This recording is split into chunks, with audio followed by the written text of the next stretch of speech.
Let's take a look at 10 civilizations that are not currently in Civ 7. 3 of these, I will say, should be in the game, but for 7 of them, I think they miss out on this occasion. You're definitely going to disagree with some of my choices, but let's dive in.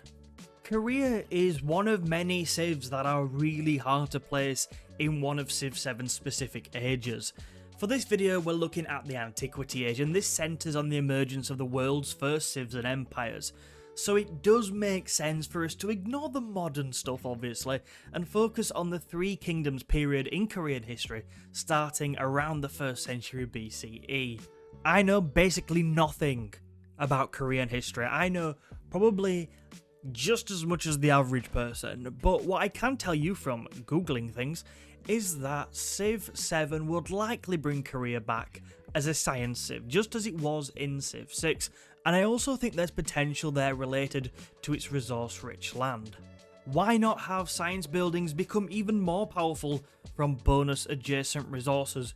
We already know that these give the science buildings +1 science or whatever it is, but why not double that or triple it or do something crazy and have even more?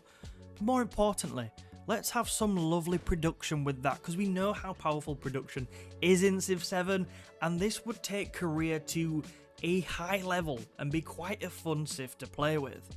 Should Korea come to the game though? Well, we've already got the Khmer and Han China in the Antiquity, so things could be a little bit crowded in that part of the world.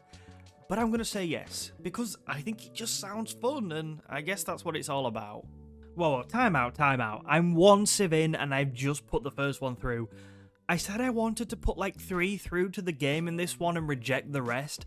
So for 9 civs, I've got ideally 2 spots, which, I mean, that's stupid on my part, but things are about to get a lot tougher.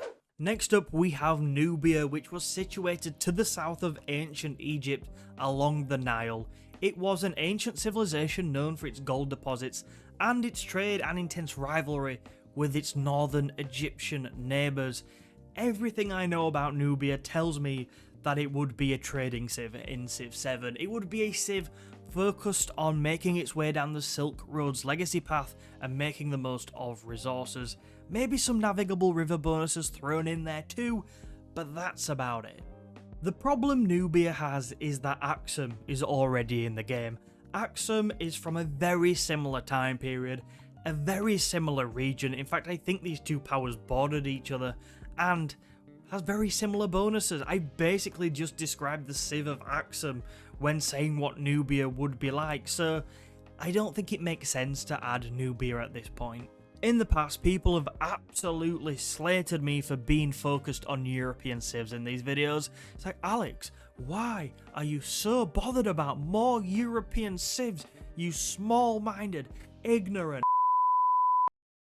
people of the civ community? I bring in front of you 4 European civs that could be added to Civ 7's Antiquity. We have the Franks, best known for their Emperor Charlemagne, who is already in Civ 7. They would definitely echo his focus on happiness and military expansion, but I think they could also bring quite a bit of diplomatic skill and maybe a touch of influence to the age as well. We have the Gauls, a people known for their unique culture, but also for their gold mines, which gave them great wealth and could set them up to be an economic / production focused civ in the game. The Iceni, maybe one you've not heard of, but the tribe known for Boudicca's revolt against Rome in England during that period, and also for a really cool horrible history song which maybe just puts them as favourite in this race. And finally, we have Alexander the Great's Macedon. Macedon ruled the known world under Alexander the Great. They established such a huge empire it's unreal, and that kind of militarism, well, that would be fun to play with in Civ 7. I'm being tough with myself here because I'm only letting myself take 1 forward, so we need to drop some. I think the first one to drop is Macedon, and the reason for that is simply because we already have Greece, Rome and Carthage in the Antiquity age. They pretty much cover a lot of the Mediterranean already, so maybe this would be a little bit overkill at this point. I'm also not going to take forward the Iceni. As cool as Boudica is, and she should definitely be in the game, I just don't think they're well known enough. Perhaps the Celts would have been a better shout, but for now we're going to bench those. That leaves us with two. We have the Gauls and we have the Franks. The reason that I'm going to go with the Franks is simply because of the amount of diplomacy and influence mechanics I think that could come with them in Civ 7. Having an empire so big required a lot of diplomatic skill, and there was so much infighting and intrigue. I think that could be represented really interestingly in Civ 7, and those are my favourite mechanics, or some of my favourite additions to the game, so it makes sense for me to allow the Franks to make their debut in Civ 7. It seems ridiculous they've never been in the game before, but hopefully it happens in the near future. Let's dash off to another part of the world now, in Mesopotamia, because there we have three giants of this age. We've got Sumeria, and then we've also got two civs that stemmed from Sumeria or succeeded them in the Assyrians and Babylon.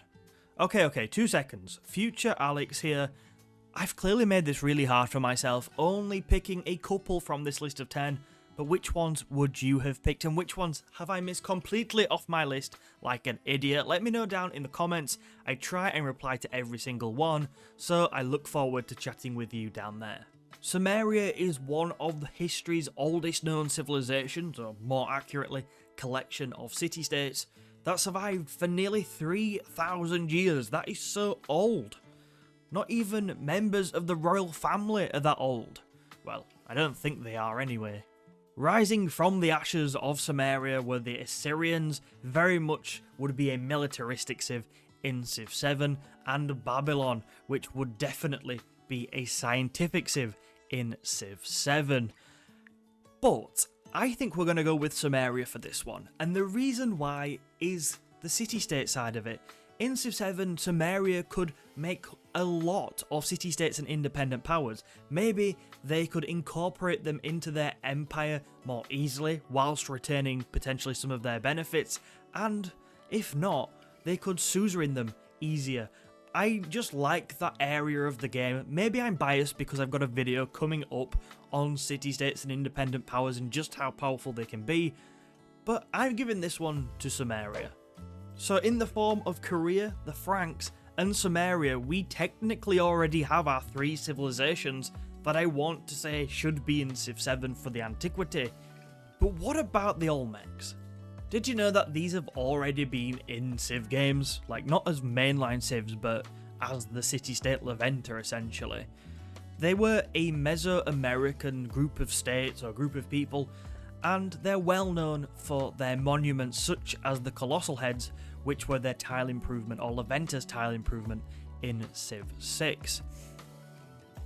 I quite like them, and the reason I like them is because, one, they would be another culture civ, which I think is very much needed in Civ 7's Antiquity, and two, I could see how monuments such as the Colossal Heads could give a nice production bonus towards wonder construction, and I think getting that balance right of where to place things like the Colossal Heads would be quite fun and something a little bit different. Like, you'd have to have trade-off between, oh, what do I use, where do I put these, because they might not be maximising adjacency bonuses and things like that.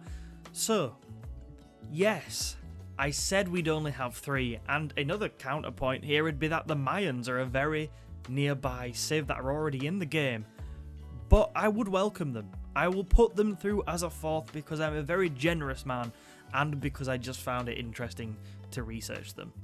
If you like Civ 7, you may be interested to know why I'm currently trying to buy some camels off the internet. Well, for the answers, check out the video on screen now. Also, make sure you let me know your thoughts on this video down in the comments. Thank you for watching, and I'll catch you soon.